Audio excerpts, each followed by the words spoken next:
Sekali-kali jangan sombong. Apa kalian bilang Hasyim Asy'ari pemikiran cemerlang? Enggak juga. Biasa. Dia satu dari sekian ribu ulama di Indonesia. Hanya kebetulan dia seorang pemimpin ormas yang bertahan dalam waktu yang sangat lama. Maka proses itu membentuk pengkultusan kepada Hasyim Asy'ari. Kan ormas ini menjadi lapak kepentingan duniawi. Di mana kalau bisa saya simpulkan, kalau mau cari industri penerbitan proposal terbesar di Indonesia, datang ke PBNU. Pernah kita MOU dengan Menteri Sri Mulyani, katanya akan menggelontorkan kredit murah 1,5 triliun ila hadzal yaum ila nahardah ila nahardah, sampai hari ini 1 peser pun belum terlaksana. Ini biar tahu Anda, biar tahu semua seperti apa pemerintah kita ini.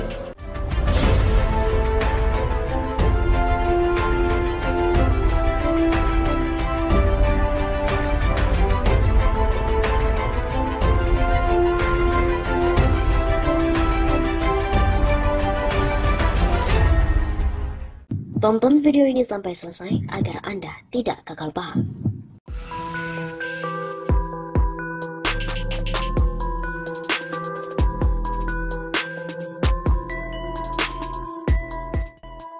Halo Sobat 651 Sapa, kembali lagi bersama dengan kami untuk mengulas fakta-fakta perpolitikan dan juga informasi terkini di tanah air. Berita kali ini datang dari NU. Faisal sindir lagi NU, gemar jualan ayat dengan proposal recehan, dan cuma dihargai 1,8 triliun rupiah. Pengamat politik sekaligus kritikus Faisal Assegaf kembali memberikan pernyataan tajam kepada salah satu organisasi masyarakat Islam terbesar di Indonesia, yaitu Nahdlatul Ulama alias NU. Kali ini Faisal Assegaf menyebut NU sebagai ormas abal-abal. Kata Faisal, NU kian terbukti sebagai ormas abal-abal usai pamer kebodohan kepada umat. Tak cuma itu, Faisal juga mengatakan bahwa NU merupakan ormas yang gemar jualan ayat dengan aneka proposal receh. Pamer kebodohan pada umat, kian terbukti sebagai ormas abal-abal. Gemar jualan ayat dengan aneka proposal recehan, goblok. Kata Faisal Assegaf melalui akun Twitter miliknya, dikutip melalui Hops ID pada Rabu 15 Desember. Lebih lanjut, Faisal Assegaf juga menyebut pimpinan NU kurang cerdas karena hanya mendapatkan uang yang dinilainya tidak seberapa. Klaim penjaga NKRI dan ormas terbesar cuma dihargai 1,8 T. Secuil dari nilai utang luar negeri hampir 10.000 T. Kalau yang memimpin NU cerdas dan amanah, tentu kebagian 10 T per tahun. Pungkas Faisal Assegaf. Cuitan Faisal itu sendiri dibuat untuk mengomentari pernyataan dari Ketua Umum PBNU, Said Akil Sirot, yang mengklaim berhasil memajukan NU dari segi ekonomi. Pertama, baru saja kali ini sejak NU berdiri, keuangan bisa diaudit eksternal. Selama ini belum pernah.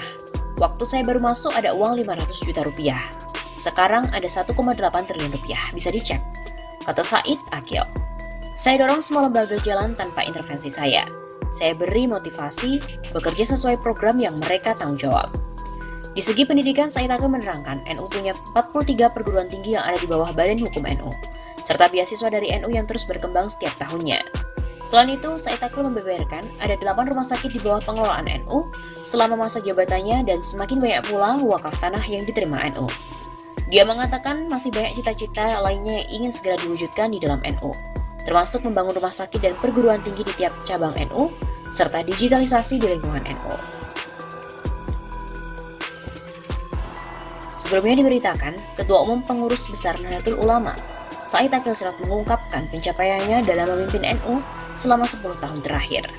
Ia mengaku sudah banyak memajukan NU dari segi ekonomi hingga pendidikan. Dari segi ekonomi misalnya, keuangan PBNU bertumbuh baik selama masa kepemimpinannya. Sosok yang akrab disapa Kiai Said Iku menerangkan kini kas NU mencapai 1,8 triliun rupiah. Pertama, baru kali ini sejak NU berdiri keuangan bisa diaudit eksternal. Selama ini belum pernah. Waktu saya baru masuk ada uang 500 juta rupiah. Sekarang ada 1,8 triliun rupiah, bisa dicek. Kata Said Akil dalam talk show Gagasan Kiai Said menuju Muktamar NU di YouTube TVNU, dikutip dari redaksi Selasa 14 Desember. Saya dorong semua lembaga jalan tanpa intervensi saya. Saya beri motivasi bekerja sesuai dengan mereka program yang tanggung jawab. Di segi pendidikan, Said Akil menerangkan NU punya 43 perguruan tinggi yang ada di bawah Badan Hukum NU. Adapun beasiswa bagi santri NU juga semakin berkembang setiap tahunnya. Perguruan tinggi sampai saat ini 43 yang ada di bawah Badan Hukum NU. Sebelumnya belum ada. Ketika zaman menterinya Pak Nuh ada 24, Pak Nasir jadi 38, Pak Nadiem jadi 43. Baru kali ini kita dapat beasiswa dari Maroko, rutin tiap tahun 30 orang. Al-Azhar Mesir tidak rutin tapi sering. Begitu juga dari Cina, India, Australia yang teknologi ya bukan agama. Beberapa santri S1, S2 saya kirim ke luar negeri. Selain itu, saya takrib membeberkan ada 8 rumah sakit di bawah pengelolaan NU selama masa jabatannya. Semakin banyak pula wakaf tanah yang diterima NU. Wakaf tanah banyak, di puncak 2 hektar di Jateng, Semarang, Sidoarjo, Sumbar, Grogol 2000 meter.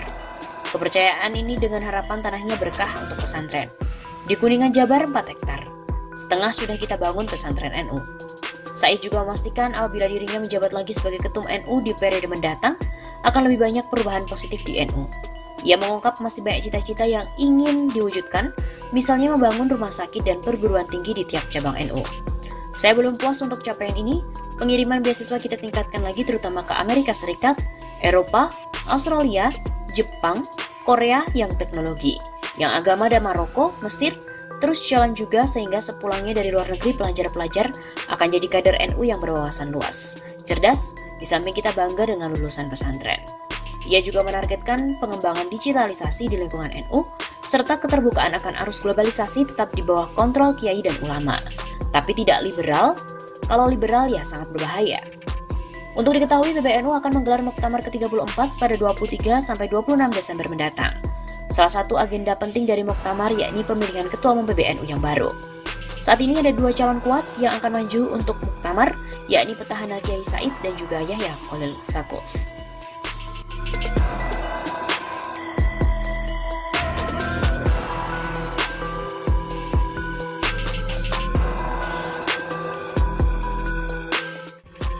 Pernah kita MOU dengan Menteri Sri Mulyani, katanya akan menggelontorkan kredit murah 1,5 triliun ila yaumiha ila hadzal yaum ila nahardah atau Mesir ila nahardah. Sampai hari ini 1 peser pun belum terlaksana. Ini biar tahu ada siapa pemerintah kita ini. Makanya jangan salahkan siapa-siapa. Kalau ketika pemilu, ketika pilpres, suara kita dimanfaatkan, tapi setelah selesai kita ditinggal.